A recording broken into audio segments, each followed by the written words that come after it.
Okay, YouTube. I wanted to make this quick video.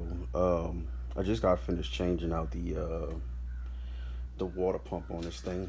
Um, this is a 2014 Volkswagen Passat. Uh, my daughter's car. This is the 1.8 engine. Oops, can't see that. Back it up. There you go. 1.8 liter. Um, Four cylinder. I think that's what it is. Um, I just got finished changing out the water pump, which is, man, it's a pain in the ass.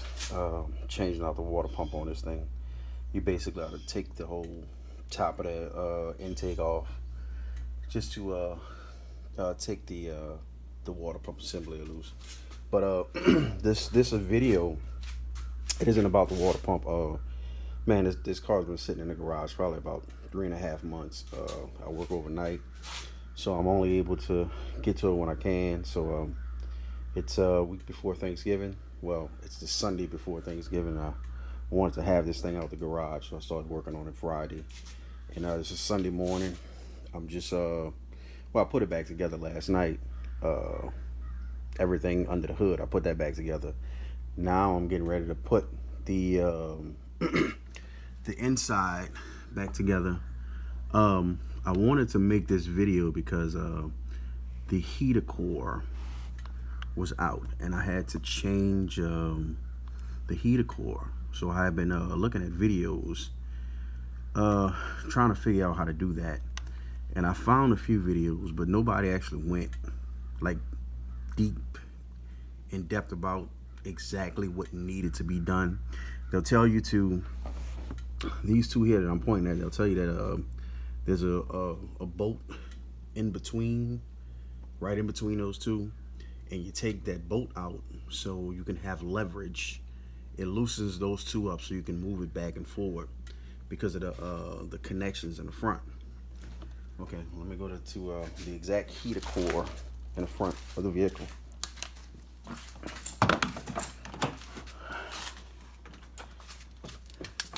Okay, this is and this is all the tools and stuff like that. Like I said, I'm getting ready to put everything back together.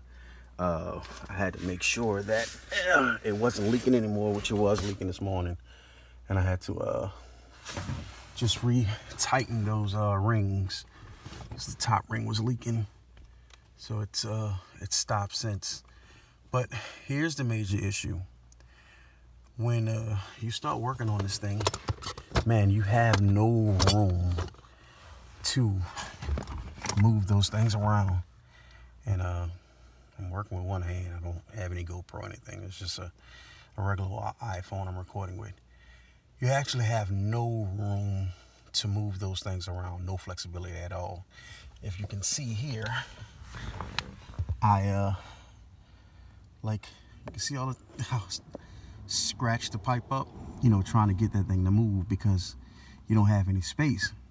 Well, I've seen people that made videos and they'll show the before and after, but they don't say exactly how they did it.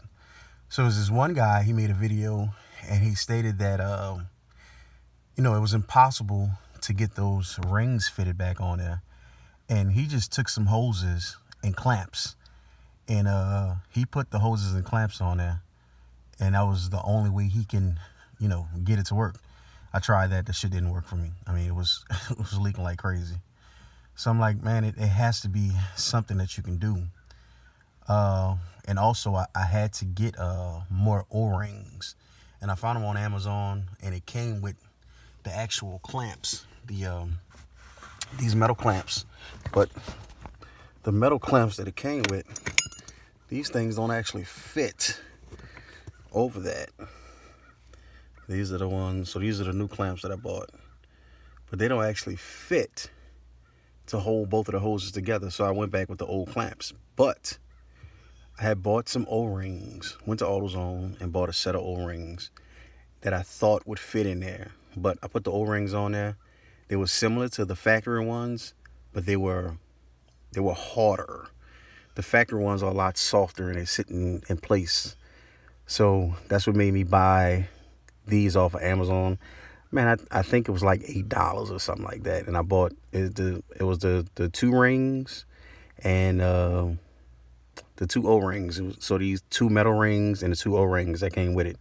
So I don't see why you can't use the original O-rings, but everybody, that I've seen on YouTube that did this video were basically saying, change out the old O-rings. So I did that. So I changed out the O-rings, and like I said, I had no room to play with this thing at all, and it took me forever. And I don't know, I went back to YouTube and I was watching the video, and I noticed as I'm watching the video, and I mean, y'all gotta bear with me because I got one hand trying to record this. If you can see this part here, this sits here. It fits right in place, and it has one bolt that goes in there, and I think that's a 10mm ratchet for the bolt, or a 10mm bolt that sits in there. So I was just saying to myself, like, I wonder if I can take this out. Man, I took that damn bolt out of there, and I bent this thing back. Once I bent that thing back, man, I was able to play with this, pull it side to side, and I was like, what the hell? And I did that, and it made it easy for me to actually get that stuff attached, because guess what? If you don't take this off, man, it's almost impossible to get these things back seated together because you don't have enough play to be able to move this thing. So you take this damn plate off, and I mean it's still attached to everything up there. But man, I took that bolt out there, and I bent this thing back. Man, it gave me plenty of room to get that thing in there with ease, man. So if you're fighting with this and you're trying to figure out, how to get this done, this is the way to do it. I mean, the job itself is a pain in the ass, but man, this made it a hell of a lot easier. So yeah, I got everything going. Tested it last night because I bought the car for my daughter about 3 years ago, and she had been having problems with the heater ever since I bought it. So it was so bad to where it'll work for like 5 minutes and it's freezing cold outside. The next thing you know, it's blowing AC, blowing cool air. So I said when I started messing with the water pump, I would go ahead and change the heater core out, and that's what I did. So now everything's back running. I tested it last night. I mean, the heater blows great, like a brand new car. So that's where I'm at with that. Let's see if I can start this thing up, show you guys it's working and not leaking. There you go. We're running. But yeah, man, I hope this helps somebody out, because guess what? It helped me out, but I did not see any videos where anybody said to take this thing off. And I keep saying to myself, like, why isn't anybody doing this? And I haven't seen this on YouTube. So I said I had to get this and post this on YouTube. Now, you do have to bend it back, but I mean, that thing goes right back in place. And I'm telling you, man, this is just, it's a lifesaver. And I can't understand why nobody else figured that out. It's a lifesaver. It's the one bolt. It's a 10mm bolt. And it goes right in here, right there. And that lines up in that hole. So that's it. So I hope this helps somebody out. All right.